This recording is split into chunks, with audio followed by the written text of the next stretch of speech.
This is WJLA 24/7 News, on your side. Well, right now at 5, we are following a number of developments about the coronavirus pandemic. First, we've learned the Pentagon is ramping up N95 mask production. It's the Pentagon's first project being done under the Defense Production Act. The order will produce more than 39 million masks in the next 90 days. And for the first time in U.S. history, every state and territory is under a federal disaster declaration at the same time. President Trump just approved the declaration for Wyoming. Also tonight, the U.S. now has the most coronavirus-related deaths in the world. The U.S. surpassed Italy this morning, reaching more than 18,000 deaths. Locally, there are more than 14,000 confirmed cases. A big spike in cases in Maryland today, with 726 new cases, bringing the total to nearly 7,700 total. More than 500 new cases were reported in Virginia, bringing the number there to more than 5,000 cases, and in the district, they now have more than 1,700 cases. And now to an update on the impact the coronavirus is having on businesses. A week ago, this is how things looked at the fish market at the wharf. Crowds lining up and not social distancing.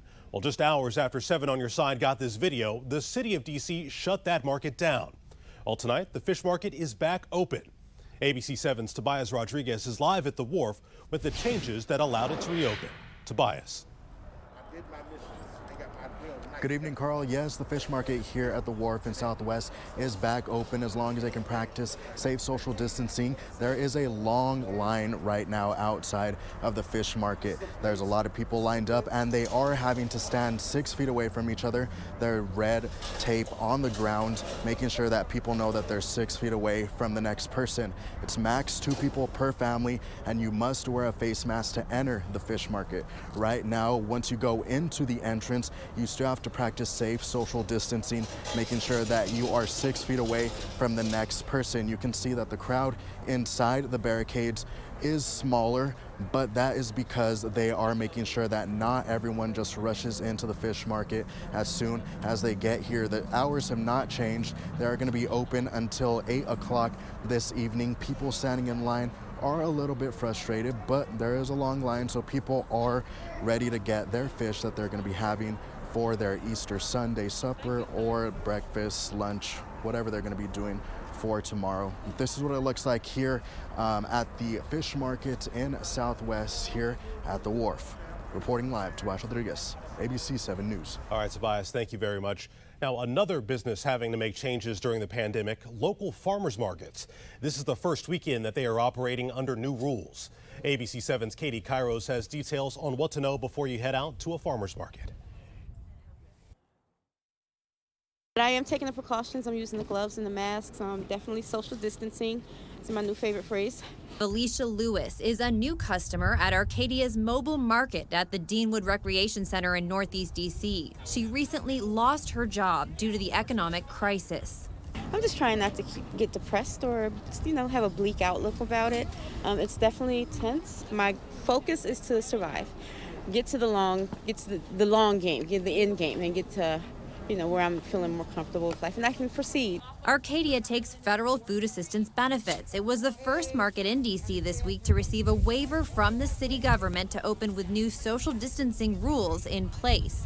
The food is prepackaged, and now there are 7 workers to keep the line moving rather than just 3. We're doing all of the handling until the folks check out and can take it home. The masks are now required at Arcadia markets, which are being held twice a week, and they provide 150 free meals for customers, plus items that they can buy. And demand is high. At the Arlington Farmers Market, distancing restrictions have been in place for weeks. We have to create a perimeter around our markets because that's really the only way for us to monitor how many people are coming in and out at a time. The vendors are also marked by tape. Only 30 customers are allowed in at a time, and they're encouraged to call ahead and place their orders. This is safer than being closed in a supermarket, so, and it's right off the farm. It does make me feel safe, and I hope it makes everyone else feel safe as well. In Arlington, Katie Kairos, ABC 7 News. And new rules also going into effect in Montgomery County next week. All shoppers will be ordered to wear face coverings while inside stores. It takes effect Monday and applies to grocery stores, pharmacies, and big box stores. No one will be arrested for not wearing a mask, but businesses can turn people away if they are not wearing one. The new rules also require stores to provide employees with masks and give them extra hand washing breaks. And right now across the area, this weekend is a special one for many people of religious faiths and denominations, but they're also celebrating it in new ways because of this pandemic. But instead of focusing on what we're missing out on, one local bishop tells 7 on Your Side we can view this as a time to care for others. The social distancing now, not allowing us to worship in the same way we're accustomed to worshiping, being with our families. It is a great sacrifice, but it's also an act of compassion. It's our way of doing our part to take care of one another. Now, the bishop also said that this time doesn't have to be one of spiritual distancing, since many churches are finding new creative ways to stay connected to their congregations. Well, tomorrow, Community of Hope AME Church will be giving free groceries to 500 families. This is happening from 10 a.m. to noon at the Iverson Mall parking lot in Prince George's County. The reverend of the church tells ABC7 that he hopes this will bring some help to those in need this Easter Sunday. They'll drive up, they'll pop their trunk, and we'll put the groceries in. We felt that on Easter, we didn't just want to have service online, but we wanted to be of service. Now on our website, WJLA.com, you can find all the information about tomorrow's church services and that grocery pickup. On Capitol Hill, debate continues about how to help Americans financially through this crisis. As people wait for their checks from the last stimulus bill, lawmakers are looking at putting billions more into helping struggling businesses. National correspondent Christine Frizzell has the latest. As notes ring out to empty pews and readings are delivered to cameras, Bethesda by the Sea Church in West Palm Beach, Florida, where President Trump and his family have attended in years past, the doors will be closed. We're listening to the scientists who are giving good guidelines as to how to stay safe during this pandemic. Other churches here and elsewhere have kept their doors open, some defying orders. God promises in his word that he would protect us from any sickness and any disease. Meanwhile, some Americans unable to celebrate as their paychecks and their savings have dried up. It's been hell trying to maintain and just trying to, take care of your loved ones. Drive-through food pantries nationwide are overwhelmed. Congress, meanwhile, divided on how to proceed. We must not fail them. Senate Majority Leader Mitch McConnell and Senate Republicans were hoping to pass another round of funding, $250 billion for the Paycheck Protection Program, an effort blocked by Democrats. In a statement, McConnell and House Minority Leader Kevin McCarthy accused Democrats of making, quote, unrelated demands, including hundreds of billions of extra dollars for parts of the legislation which are still coming online. Democrats say they wanted the plan to include more money for hospitals and local governments and not limit new funds only to small businesses who are already clients of traditional banks. Underserved borrowers, including women, minorities, the military community, and those seeking small loans, have long struggled to access capital through traditional banks, leaving them with no or severely limited access to these funds. So when it comes to the next round of federal funding, it seems for now at least as if Congress is back to square one. Meanwhile, more than 70% of small businesses have already applied for these emergency loans. And while more than 500,000 have been approved, nearly all are still waiting for the money to come in. I'm Christine Frizzell, ABC 7 News. And new at 5, Maryland Governor Larry Hogan and New York Governor Andrew Cuomo issuing a bipartisan call for more federal funding to fight coronavirus. They were asking for an additional $500 billion for states, saying without that money, states might have to reduce important services. Now remember, 7's on your side with full coverage of the coronavirus on our website. One story we know many of you may want to read about: some car insurance companies are offering a refund to customers during the COVID-19 pandemic. You can find that story on WJLA.com or the ABC7 News app. And we are turning now to weather. It's been a cool and sunny day across the area, but that is going to be changing over the next couple of days. Meteorologist Brian Vandergraaf tracking how those backyard egg hunts are going to look for tomorrow. Hey, Brian. Yeah, ever so important tomorrow. Try to have some normalcy for the kiddos and for the family and maybe do some backyard egg hunts. We've been talking about that forecast. Today was definitely a breezy one out there. Even though it wasn't as windy as yesterday, we had quite a bit of wind all across the DMV. Now, we'll tell you, as we head into the evening tonight, those winds will calm and it won't be quite as crisp. We were 30s yesterday, 40s is what I'm anticipating tonight. Now, we're talking about a pretty solid-looking Easter. Throughout the day on Easter Sunday, we will have a good deal of sunshine in the morning. Clouds will roll in here, and there could be a few showers by evening. That's something I'll be tracking for you coming up in just a bit. Now, there's going to be a big severe weather outbreak through portions of the Deep South as we head through the day on Sunday. Now, for as far as us around here locally in the DMV, our best chance for any unsettled weather rolls in here potentially for early Monday. Early pre-dawn through around midday. So we too could see some showers and storms, but that will not be until the start of early next week. We'll break it all down for you and look ahead to that 7-day forecast. All in all, pretty nice Sunday for the second half of the weekend and for those that celebrate Easter. Back to you. All right, Brian, thank you very much. Well, coming up, if you're snacking more than usual during isolation, new research could explain why. And while everyone is staying inside, wildlife is taking advantage and exploring new areas. The unusual places that deer and even a bear have been spotted in Maryland.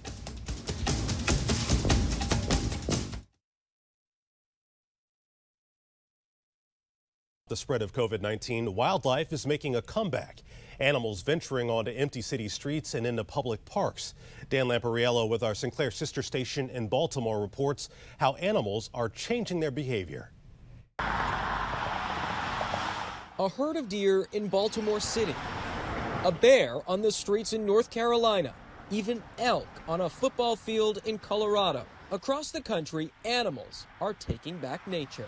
They won't hesitate to take advantage of that. All of the species are they're opportunists. The Maryland Department of Natural Resources says none of this is uncommon, but with more humans staying home due to COVID-19, wildlife is more likely to venture out, especially young ones. Fox are learning to hunt right now, raccoons are learning to forage, and our black bears are emerging in western Maryland. DNR says it has seen an increase in wildlife-related calls during the pandemic, but they believe it may be because more people are actually at home to observe these animals. Those are normal behaviors for those species, but for folks who normally are not at home, observing them, gives rise to maybe there's something wrong here. If you do see an animal like a deer or even a bear on the streets or in a park, DNR says if it looks okay, just take in the moment, but don't approach it. In almost every one of these cases, those animals will be gone before you know it, unless humans create a reason for them to hang around. And that was Dan Lampariello reporting. 7 on your side with a health alert now. Now, if you're snacking more than usual during this time of social distancing, you are not alone. And it turns out that isolation can feel a lot like hunger to the human brain.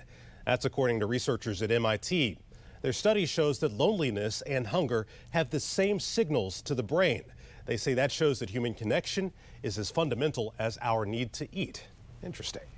Well, the shelves are empty of some much needed items like hand soap, sanitizer, and toilet paper, of course, but now there is a new shortage: hair dye.